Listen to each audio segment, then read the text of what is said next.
Bonnie and Clyde, can the History Channel get away with this?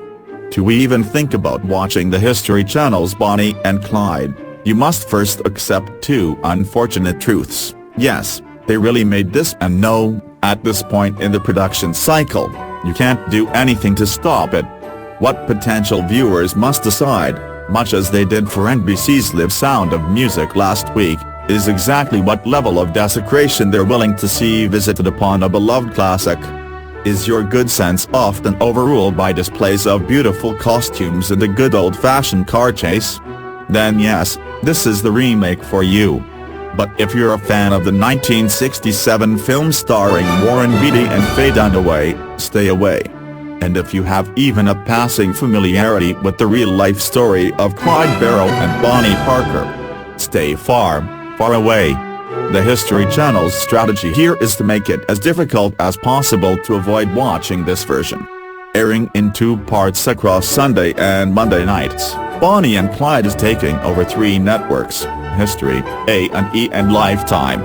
The cast includes Emile Hirsch as Clyde and Holliday Granger as Bonnie, and Holly Hunter and William Hurt as the Academy Award-winning actors who are presumably being paid very well to lend some sort of credibility to this glossy project. By the end of the first half hour, you begin to have a sense for how this film was put together. The executives of 3 networks, having met in a neutral location, agreed to the basics but left it to writers Joe Beatty and John Rice to reverse-engineer enough action to fill 4 hours of prime time. They were woefully unprepared for the task.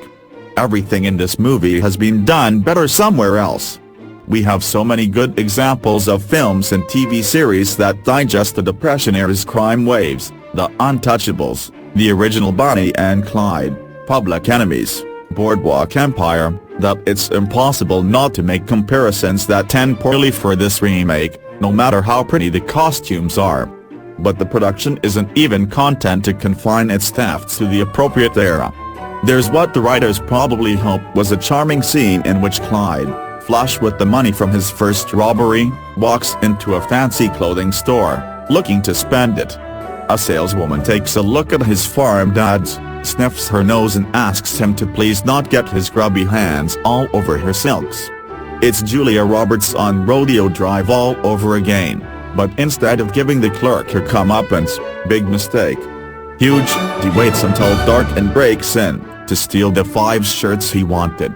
This is 4 hours of missed opportunities in which a scene is built up, almost tap dances to a satisfying clap, and falls apart instead. There are feminist outlines to this Bonnie Parker, who compares herself to Amelia Earhart and makes sure the local reporters know she's in the game every bit as much as Clyde. But she is crippled by writers who seem to have gained their understanding of feminism from frat houses and men's rights forums on the darkest corners of the internet. The subreddit almost writes itself: Clyde loves his parents, his mother especially.